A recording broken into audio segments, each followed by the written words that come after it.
सत नमन। प्यारे देशवासियों, good morning. The God helping you.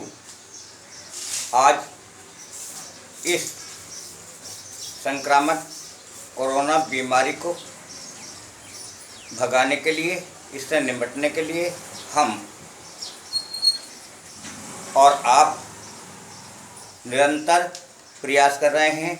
ठीक ऐसे समय में जहां हमारा पड़ोसी देश चीन, जो पूरे राष्ट्र को, पूरी दुनिया को कोरोना जैसी महामारी बांटकर देश के, अंतर्राष्ट्र के लाखों लोगों को समय से पहले निपटाकर कई लाख लोगों को बेघर करके आज खुश हो रहा है। और उसने जो हरकत चीन ने जो हमारी सीमाओं पर 15-16 तारीख को की है, उसका जवाब देने के लिए आज हमें समय आ गया है। उसको हम उसी भाषा में जवाब दें।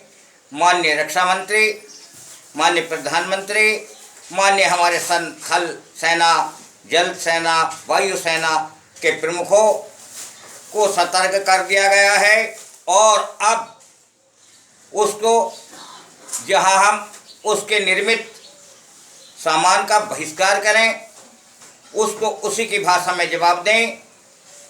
हमारे न्यूज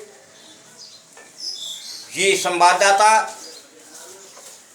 जो 4,500 फुट की दूरी पर लद्दाख एवं वहाँ के क्षेत्रों के ग्रामीण जनता को, वहाँ की समस्या को हमें दिखा रहे थे और बता रहे थे कि हमारे नौजवानों ने अपना देश के लिए, अपनी मान और मर्यादाओं के लिए वहाँ के चीन के धोखेबाज सेनानियों की गर्दन पकड़कर, रीढ़ की हड्डी तोड़कर और वहाँ जो शौर्य दिखाया है वो गर्व की बात है।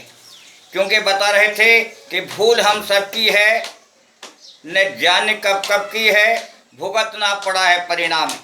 लेकिन जब हम दूध पिलाना जानते हैं, गोद खिलाना जानते हैं, तो जमीन में घुसने की कला भी भारत वालों को आती है।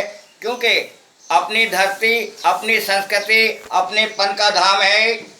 जिस देश राष्ट्र में जन्म लिया, बलिदान उसी पर हो जाए।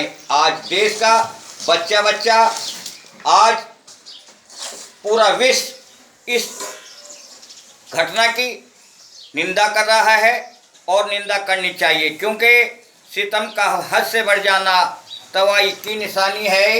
बदलते हैं सभी के दिन, कहावत ये पुरानी है।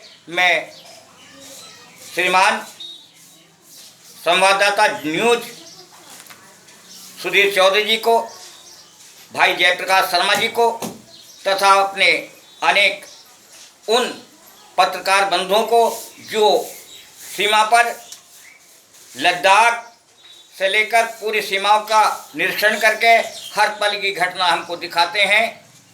मैं उस क्षेत्रीय गोस्वामी बंधुओं को, मैं लद्दाख और वहाँ के क्षेत्रवासियों को धन्यवाद देना चाहता हूँ कि वो तन से, मन से, धन से आज देश के साथ खड़े हैं। ऐसी अवस्था में उन्नतिशील देश नहीं बनता धन के भरे खजानों से, उन्नतिशील देश नहीं बनता एटम बम बनाने से। उन्नतिशील देश बनता है उन्नतिशील जवानों से, उन्नतिशील जवानों से। जिस देश के अंदर हम आत्मस्वाभिमान बनाने के लिए स्वदेशी वस्तुएं निर्मित करेंगे, आत्मनिर्भर बनेंगे, माननीय प्रधानमंत्री जी के नेतृत्व में अपने देश की वस्तुओं का अभियान करेंगे, बनाएंगे और हम विदेशी वस्तुओं का, विशेष तौर पर चीन की उन वस्तुओं का बहिष्कार करेंगे। क्योंकि चुप रहने से भी छिन जाते हैं अनजादे शकुन, जुल्म सहने से भी जालिम की मदद होती है। 50 वर्ष हो गए इसको समझाते हुए, और धन्यवाद देना चाहता हूँ कि आज हमारी सेना के हाथ माननीय हमारे रक्षा मंत्री ने, हमारी सरकार ने खोल दिए कि जैसी करनी वैसी भरनी, जैसा करेगा वैसा भरेगा। क्योंकि ये देश पहले मिसाल है कि जैसो तैसा। आज हमारे पिथौरागढ़ के गोस्वामी बंधु, हमारे उत्तराखंड के गोस्वामी बंधु, नाथ योगी उपाध्याय समाज के लोग इन 3 महीने में जहाँ सेवा जनता की कर रहे हैं, मातृभूमि की सेवा कर रहे हैं, मैं श्यामगिरी गोस्वामी, प्रेमगिरी गोस्वामी तथा वहाँ के अन्य गोस्वामी बंधुओं को, गोस्वामी समाज की महिला को धन्यवाद देना चाहता हूँ कि इस समर में आगे आए, क्योंकि बता रहे थे कि ये देश सबका देश है। क्योंकि जिस देश राष्ट्र में जन्म लिया, बता रहे थे, ए वंदनीय भारत, ए वंदनीय भारत, अभिनंदनीय भारत, तेरे लिए जिएंगे, तेरे लिए मरेंगे। इसी संकल्प के साथ हम माननीय मुख्यमंत्री योगी जी का धन्यवाद देना चाहते हैं, जिन्होंने उत्तर प्रदेश के अंदर आज बहुत सारी योजना हमारे बीच लाए हैं और हर वक्त एक सच्चे राष्ट्रपिता की तरह से, सच्चे बाप की तरह से पूरी जनता का, अपने प्रदेश का ध्यान रख रहे हैं। हम धन्यवाद देना चाहते हैं अपने योगी जी का, मोदी जी का और अपने मीडिया कर्मियों का, जो हमें इस समर में एक ऊर्जा प्रदान करते हैं। धन्यवाद।